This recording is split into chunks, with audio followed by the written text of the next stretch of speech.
Hi friends, this video is about principal focus, focal length, relation between radius of curvature and focal length, representation of the images formed by spherical mirrors, and uses of concave and convex mirrors. The principal focus and focal length of the concave and convex mirror. Look at the image. This is a reflecting surface of the concave mirror. A number of parallel rays which are parallel to the pole and the principal axis fall on the reflecting surface of the spherical mirror, which is concave mirror.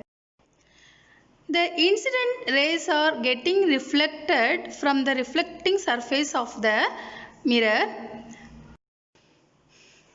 See, this is the angle of incidence and this is the angle of reflection. I is angle of incidence and R is the angle of reflection. Observe all the reflected rays.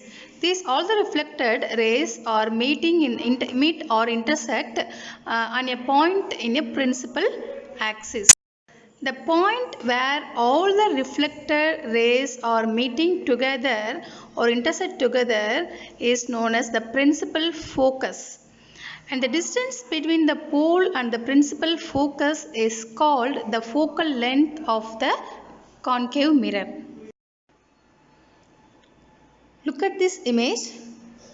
This is convex mirror and this portion is reflecting surface of the convex mirror.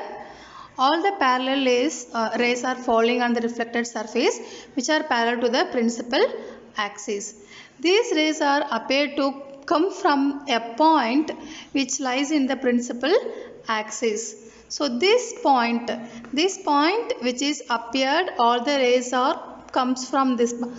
The point on principal axis is the principal focus.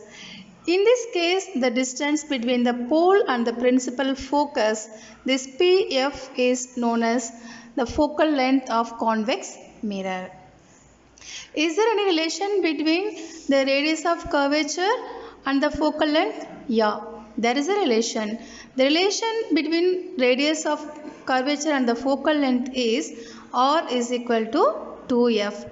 That is, the radius of curvature of a spherical mirror is equal to twice of the focal length of the mirror.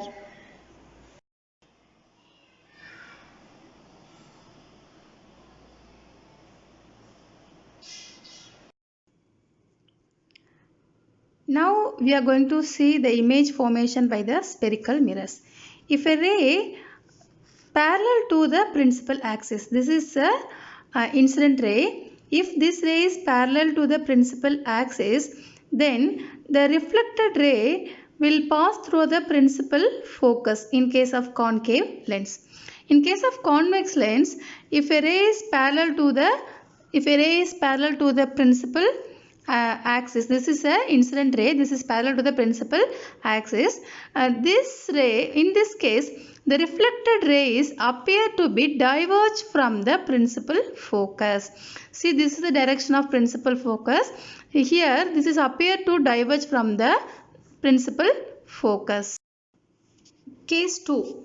If a ray, it means the incident ray is passing through the principal focus. This is the incident ray. This is fallen in the reflecting surface through the principal focus.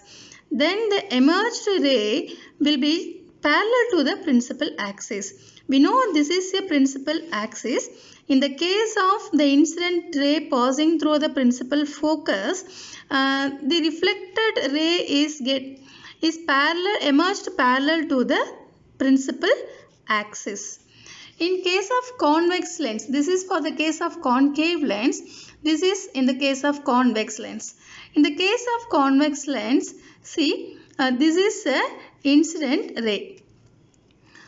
This incident rays appear to passing through the principal focus. In the case of convex lens, we are always having principal focus in this side only. So, if we imagine a line which continues from this line, we can observe that this is passing through the principal focus. So, if in the case of convex lens, if the incident ray is passing through the principal focus, then it will also emerge parallel to the principal axis. In case 3, the incident ray or the ray is passing through the center of curvature of the mirror. In both cases, in case of concave and in case of convex mirror, this incident ray is traveling through or passing through the center of curvature. These in the both cases, the reflected rays are reflected back along the same path. ரெண்டு கேஸ்லையுமே வந்து reflected race வந்து same பாத், எந்த பாத்தில் ரே incident ray வருதோ same பாத்தில் reflect ஆகுது, same பாயிண்டில் reflect ஆகுது. You can ask, how in the case of convex mirror we can say the incident ray is passing through the center of curvature? Yeah, we can say. How means if we draw a line where the ray exactly hit or exactly fallen, from that point if we draw a dotted line or if we imagine a line, this line will exactly hit the point, the center of curvature. The point says center of curvature. Hence we can see in the case of convex lens also, this incident ray is passing through the center of curvature. Case 4, in this case the ray which is obliquely, the ray which is obliquely fallen on the reflected surface in case of concave and in the case of convex, the incident ray is obliquely fallen on the reflected surface. In this case the reflected ray is also obliquely reflected. In the case the rays are obeying the laws of reflection by making the same angle of incidence and the angle of reflection. So this is for the case of concave and this is for the case of convex lens. Uses of concave mirrors are here. The concave mirrors are commonly used in torches, searchlights and vehicle headlights to get powerful parallel beam of light. They are often used as shaving mirrors to see a larger image of the face. The dentists use concave mirrors to see large images of the teeth of patients.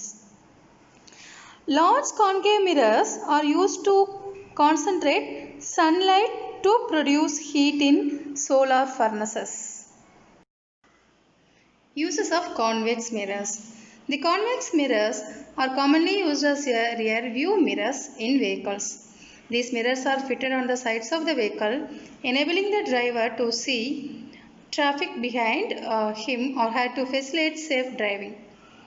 Convex mirrors are preferred because they always give an erect, though diminished image. Also, they have a wider field of view as they are curved outwards.